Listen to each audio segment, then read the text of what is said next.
السلام کا جو لقب ہے وہ مسیح ہے۔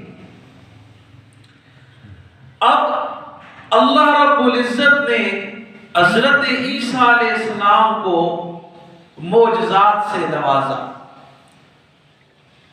یاد رکھیں، جو خلاف عادت بات نبی سے صادر ہو اسے معجزہ کہتے ہیں، اور وہی عمل اللہ کے نیک بندے سے صادر ہو تو اسے کرامت کہتے ہیں۔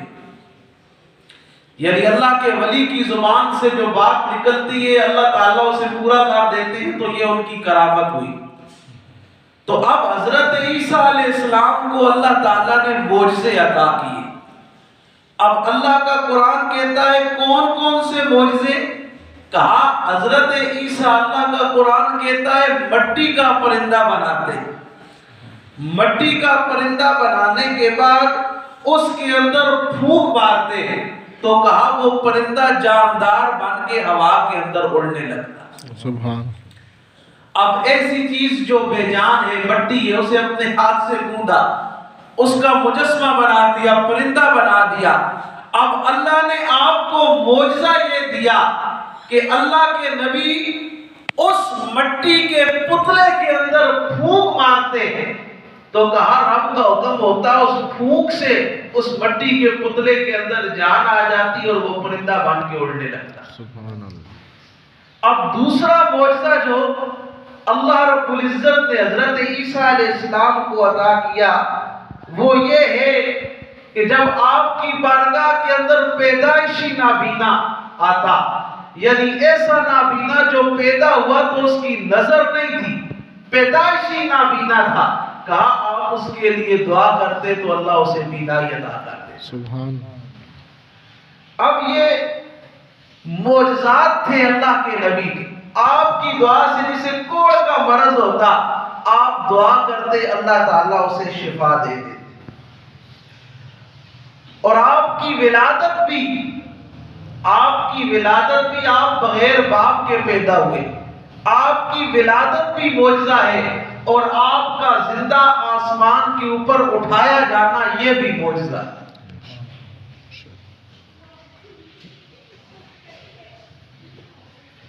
آپ کے معجزات اور کمالات کو دیکھ کے ہونا تو یہ چاہیے تھا کہ لوگ آپ کے اوپر ایمان لے آتے ہیں، آپ کی رسالت کا اقرار کر لیتے، لیکن یہود و نصارہ نے، یہودیوں اور عیسائیوں نے بجائے اللہ رب العزت کی معرفت حاصل کرنے کے اللہ کے نبی سے عداوت شروع کر۔ تو پھر کیا ہوا؟ اللہ کا قرآن کہتا ہے ہم نے اپنے نبی کو زندہ آسمان کے اوپر اٹھا دیا۔ اب آپ کی ولادت کے متعلق اختلاف ہے، لیکن کرسچن عیسائی کہتے ہیں کہ 25 دسمبر کو ہی حضرت عیسیٰ علیہ السلام اس دنیا کے اندر آئے، اور وہ اسی دن کو کرسمس کے نام سے مناتے ہیں۔ تو ان کی جو کفریہ بہت سی رسمیں ہیں جو پوری کی جاتی ہیں، جو آج ہمارے معاشرے کے اندر بھی رواج پا چکی ہے۔ کسی کی سالگرہ ہوتی ہے، کیک کاٹا جاتا ہے تو رزق کی بے حرمتی کس طرح کی جاتی ہے، اس کریم کو اس کے منہ پہ ملا جاتا ہے۔ اسراف اور فضول خرچی سے کام لیا جاتا ہے۔ اب تھوڑا سا حضرت عیسیٰ علیہ السلام کے خاندان کا پس منظر بیان کرتے ہیں کہ حضرت عیسیٰ علیہ السلام حضرت عمران بن ماخان کے بیٹے تھے، اور آپ کی والدہ حضرت حنا تھی۔ یہ حضرت عیسیٰ علیہ السلام کے نانی اور نانا تھے۔ انہوں نے کافی عرصہ تک ان کے ہاں اولاد نہیں ہوئی، تو ان کی زوجہ نے یہ منت مانی، یہ ارادہ کیا کہ اگر اللہ تعالیٰ نے مجھے اولاد دی تو میں اسے اللہ کے گھر کے خدمت کے لیے وقف کروں گی۔ اب اس وقت بیت المقدس تھا جو آج فلسطین کے اندر مسجد اقصی ہے، کہا میں اس کروں گی۔ اب اللہ تعالیٰ نے ان کی اس دعا کو قبول فرمایا۔ اور جب ان کے ہاں بچے کی ولادت ہوئی تو وہ بیٹا نہیں تھا بلکہ بیٹی تھی، اس بیٹی کا نام آپ نے مریم رکھا۔ اب یہ جو مریم ہیں یہ حضرت عیسیٰ علیہ السلام کی والدہ ہیں۔ اب اس بیٹی کا نام آپ نے مریم رکھا۔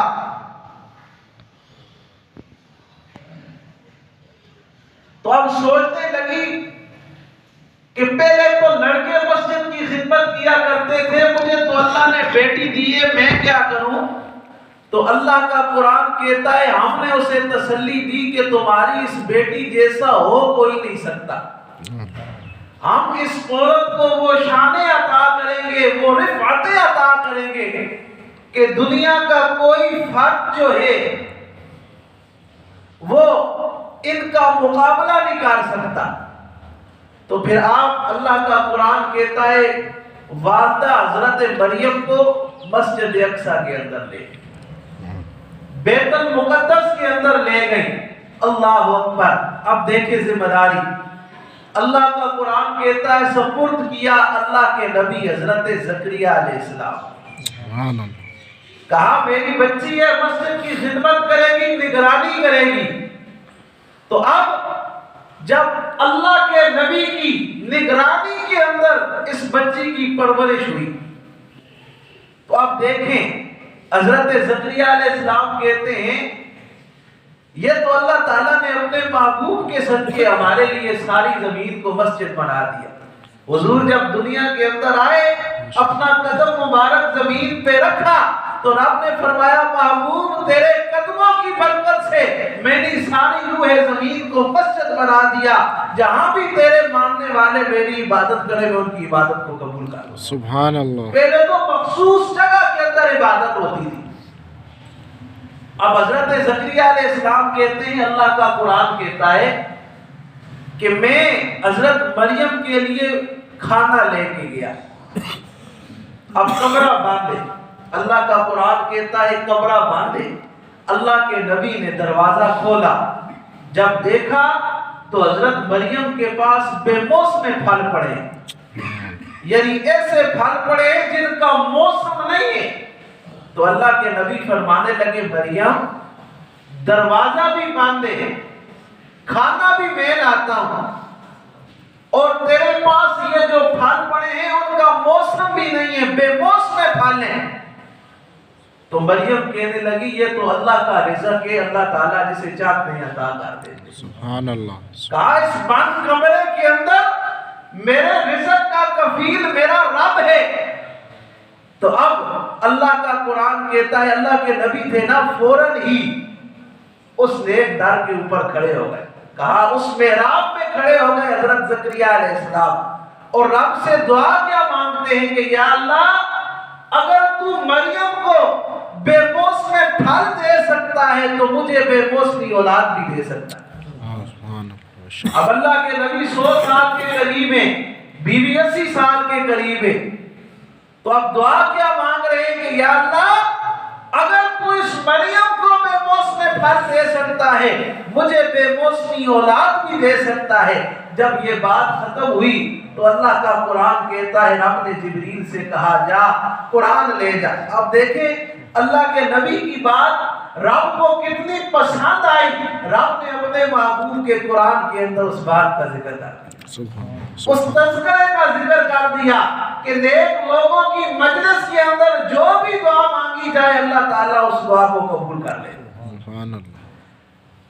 اب جبرائیل جب آئے تو حضرت زکریا علیہ السلام سے کہنے لگے اللہ تعالیٰ آپ کو بیٹا دے گا، پہلی خوشخبری سنائی رب آپ کو بیٹا دے گا، اور وہ بیٹا بھی عام بیٹا نہیں بلکہ وہ بیٹا اللہ کا نبی ہوگا، اور کہا رب اس کا نام بھی خود رکھتا ہے، اس کا نام یحییٰ ہوگا۔ سبحان اللہ سبحان اللہ۔ اب حضرت مریم علیہ السلام کی پرورش جو تھی وہ بیت المقدس کے اندر ہوئی، تو اب بیت المقدس کے اندر تربیت اس کی ہو اور تربیت کرنے والا اللہ کا نبی ہو۔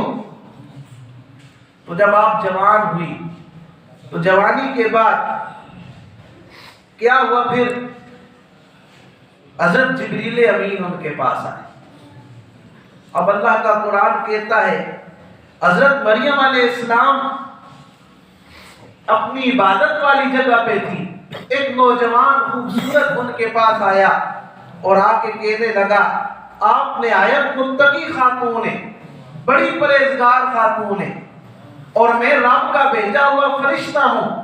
میں آپ کو خوشخبری دیتا ہوں کہ اللہ تعالیٰ آپ کو پاکیزہ بیٹا عطا کرے. اللہ کریم آپ کو بیٹا عطا کرے گا. تو اب مریم علیہ السلام خوشخبری ملنے پہ حیران ہوئی اور کہنے لگی میرا تو کسی سے نکاح نہیں ہوا, میرا تو کسی سے عقد نہیں ہوا, بغیر نکاح کے اگر بیٹا ہوگا تو دنیا والے باتیں کریں گے, دنیا والے مجھے نام تان کریں گے. تو اب جبریل امین کہتے ہیں اس کا انتظام بھی وہ رب خود کرے گا. اب جب ولادت کا وقت آیا تو اب سورہ مریم کو پڑھے. اللہ تعالیٰ نے حضرت مریم سے کہا کہ آپ شہر سے باہر چلی جائیں. اب کھجور کا خشک درخت ہے. اللہ کا قرآن کہتا ہے رب جس طرح چاہے کن فیکون, رب کن کہتا ہے فیکون, وہ کام ہو جاتا ہے. اب سورہ مریم کے اندر اللہ فرماتے ہیں حضرت مریم علیہ السلام کو اللہ نے کہا اس کھجور کے خشک درخت کے پاس چلی جاؤ. جب ادھر جا کے بیٹھی کہا اس درخت کو ہلاؤ. جب حضرت مریم علیہ السلام اس درخت کو ہلانے لگی تو اس سے کھجوریں گرنے لگی اور کہا اپنی ایڑی زمین پہ مارو. جب آپ نے ایڑی ماری تو چشمہ نکلا. جب پانی پیا تو ولادت ہو گئی. حضرت عیسیٰ علیہ السلام اس دنیا میں تشریف لے. اب جناب مریم علیہ السلام اپنے بچے کو لے کے شہر کے اندر آئیں تو شہر والے کہنے لگے مریم تو بڑی پاکیزہ تھی, نیک لوگوں کی اولاد تھی, یہ بچہ کیسے آ گیا؟ بغیر عقد کے, بغیر نکاح کے یہ بچہ کیسے پیدا ہو گیا؟ اب یہ جب باتیں ہوئیں تو اللہ کا قرآن کہتا ہے حضرت مریم علیہ السلام نے فاشارت الیہ, اس بچے کی طرف اشارہ کیا. اب حضرت مریم علیہ السلام نے اس بچے کی طرف اشارہ کیا. اب شیر والے کہنے لگے یہ بچہ کیا بولے گا, یہ تو معصوم بچہ ہے, ایک پیدائش کا ایک دن ہے, یہ بچہ نہیں بول سکتا, یہ کس طرح بات کرے گا؟ تو اب جب مریم علیہ السلام نے بچے کی طرف اشارہ کیا تو وہ بچہ کہنے لگا سب سے پہلی بات اس نے کہ انی عبد اللہ, کہا لوگوں سنو میں اللہ کا بندہ ہوں. اب چھوٹا سا بچہ ایک دن کا وہ کلام کر رہا ہے. اب محدثین فرماتے ہیں کہ 3 بچوں نے کلام کیا. ایک حضرت عیسیٰ علیہ السلام نے, دوسرا پہلے وقت کے اندر ایک راہب تھا, جب اس کے اوپر الزام لگا تو اس کی پاک دامنی کی گواہی. اللہ اکبر. آپ دیکھیں کہ اللہ کریم والدین, حضور نے اس لیے منع فرمایا کہ اور والدین اپنی اولاد کے حق میں بددعا نہ کریں کہ کہیں ایسا موقع ہوتا ہے اللہ ان کی اس دعا یا بددعا کو قبول کر لیتے. وہ پادری نماز اپنے عبادت کے اندر مشغول تھا, والدہ نے بلایا, اس نے توجہ نہ دی تو والدہ کے منہ سے نکل گیا کہ اللہ تجھے بدنام کر دے, بدنام زمانہ عورت کی وجہ سے اللہ تجھے بدبخت کر دے. اب والدہ کے منہ سے جب یہ بات نکلی, والدہ تو دنیا سے چلی گئی. پھر ایسا موقع آیا کہ اسی جو بڑا نیک پارسا تھا اسی کے اوپر زنا کا الزام لگا. تو اب جب شیر والے اسے پھانسی دینے لگے تو اللہ کے نبی نے ارشاد فرمایا, اس نے کیا کہا, مرنا تو میں نے ہے, یا اللہ میں اس دنیا سے ذلیل ہو کے نہیں جانا چاہتا, میں چاہتا ہوں میرے سچ کی گواہی دنیا کے اندر ہو.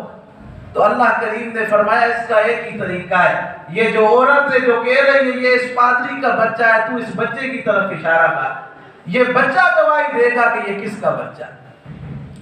تو اس چھوٹے سے بچے نے پھر گواہی دی کہ میں اس پادری کا نہیں ہوں بلکہ فلاں چرواہے کا بیٹا ہوں. ایک اس بچے کی گواہی تھی, ایک حضرت عیسیٰ علیہ السلام کو گھوڑے کے اندر مخاطب ہوئے, اور تیسرا اللہ کے نبی نے فرمایا ایک عورت کو آگ کے اندر ڈالا جا رہا تھا، جو ہی اسے کہا ایمان کو چھوڑ دو، اس نے کہا نہیں میں نہیں چھوڑ سکتی، اس کے سب کو ڈالا گیا۔ جب اس کی باری آئی، چھوٹا سا بچہ تھا، اس نے اپنی والدہ سے کہا مضبوط رہنا، پھسلنا نہیں ہے، اپنے عقیدے پہ قائم رہنا، جان تو جانی ہے، یہ جو ہی ہمیں آنکھ پہ پھینکے گا فوراً ہم اللہ کے حضور پیش ہو جائیں۔ اب محدثین فرماتے ہیں ان 3 بچوں نے کلام کیا۔ تو حضرت عیسیٰ علیہ السلام فرما رہے ہیں اپنی قوم کو، میری قوم اللہ تعالیٰ کے میں بندہ ہوں، اللہ نے مجھے کتاب دی ہے اور میں تمہیں نماز کا حکم دیتا ہوں اور لوگوں کو نفع پہنچانے والا ہوں۔ اب یہ باتیں جب حضرت عیسیٰ علیہ السلام نے کی تو پھر قوم انہیں بجائے نبی سمجھنے کے اللہ کا بیٹا سمجھنے لگے۔ اب یہ نشانیاں ظاہر ہونے کے بعد ضروری تو یہ تھا کہ قوم ہدایت کے اوپر آتی، لیکن قوم اپنے نبی کو جھٹلانے لگی۔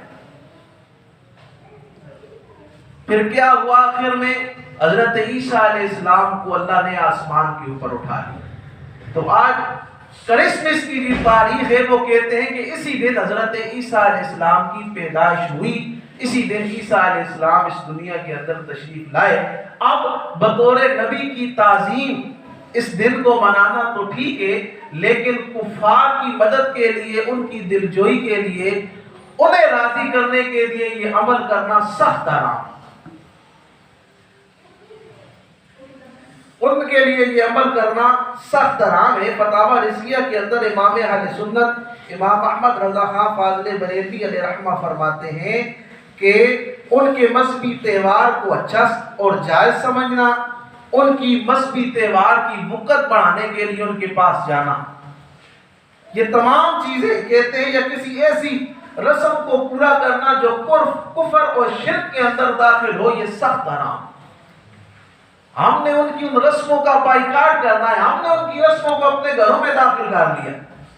اب پہلے جب کسی کی سالگرہ ہوتی تو ممکن تو یہ تھا کہ آدمی کی زندگی کا 1 سال کم ہو گیا، ہم اپنا محاسبہ کرتے کہ ہم نے سال کے اندر کیا کھویا کیا پایا۔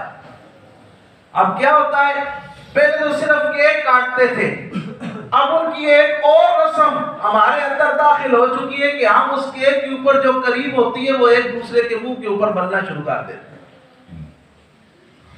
اب رزق کی بے قدری دیکھیں، حضور نبی کریم صلی اللہ علیہ وآلہ وسلم اپنے گھر کے اندر تشریف لائے اور روٹی کا ایک ٹکڑا دیکھا پڑا ہوا تھا زمین کے اوپر۔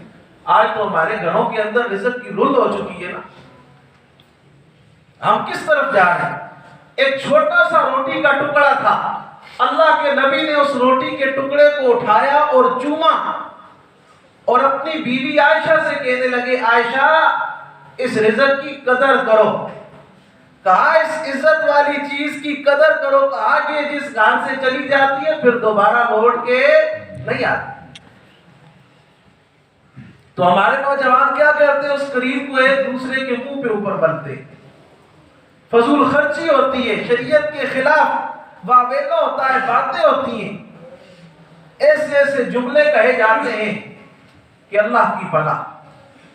تو ہم نے ان ساری ادوانہ رسموں کو چھوڑنا ہے، ہم نے ساری ان کفار کی رسموں کو چھوڑنا ہے۔ تو اب آج ان کا تذکرہ کرنے کا مقصد یہ تھا کہ ہم بھی حضرت عیسیٰ علیہ السلام سے محبت کرتے ہیں، ہم بھی حضرت عیسیٰ علیہ السلام سے پیار کرتے ہیں، اور ہم انہی سے نہیں بلکہ جتنے بھی انبیاء ہیں، ہمارے نبی نے تو بات ہی ختم کر دی، کہا میرے متعلق نہیں، اللہ کے نبی نے بات ختم کر دی، کہا من سب نبیا فاقتلوہ، کہا صرف میرے نہیں، جو 1,24,000 انبیاء کم و بیش ان کے متعلق بھی کوئی گستاخی کرے فاقتلوہ، اسے کاٹ کے رکھ دو۔ کہا کہ میری شریعت کا فیصلہ ہے، جو میرے نہیں تمام انبیاء کے متعلق گستاخی کرے، کہا اس کو کاٹ کے رکھ دو، اسے ختم کر دو۔ یہ اسلام کا حسن ہے، یہ اسلام کی خوبصورتی ہے۔ اور یہ اب دیکھیں حضرت سلیمان علیہ السلام کہاں سے آئے، فارس سے آئے، کوئی بھی نہیں تھا، تو اللہ کے نبی نے فرمایا سلمان و اہل بیتی، سلمان میرے گھر کا ہے۔ اب آپ کے نہ والد کا پتہ نہ دادا کا پتہ، آپ سے کوئی پوچھتا کہ سلیمان فارسی نام تو بتاؤ، سلمان کہتے سلمان بن اسلام بن اسلام بن اسلام۔ کہا میرا نام سلمان ہے اور میرا باپ بھی اسلام ہے، میری ماں بھی اسلام ہے، میرا دادا بھی اسلام۔ تو پھر مقام کیا ملا کہ اللہ کے نبی نے فرمایا سلمان و اہل بیتی، اسے کوئی اکیلا نہ سمجھے، یہ میری اہل بیت کا بندہ ہے، میرے گھر کا فرد ہے۔ اللہ تعالیٰ ہم سب کو عمل کی توفیق نصیب فرمائے۔ اللہ کریم یہ دعا کیا کرے اس پرفتن دور کے اندر اللہ تعالیٰ خاتمہ ایمان پہ فرمائے۔ اللہ کریم صحیح معنوں کے اندر نبی پاک صلی اللہ علیہ وآلہ وسلم کی شریعت کے اوپر چلنے کی توفیق نصیب فرمائے۔ وما علینا الا البلاغ المبین۔ جن احباب نے سنتے ارادی کی سنتے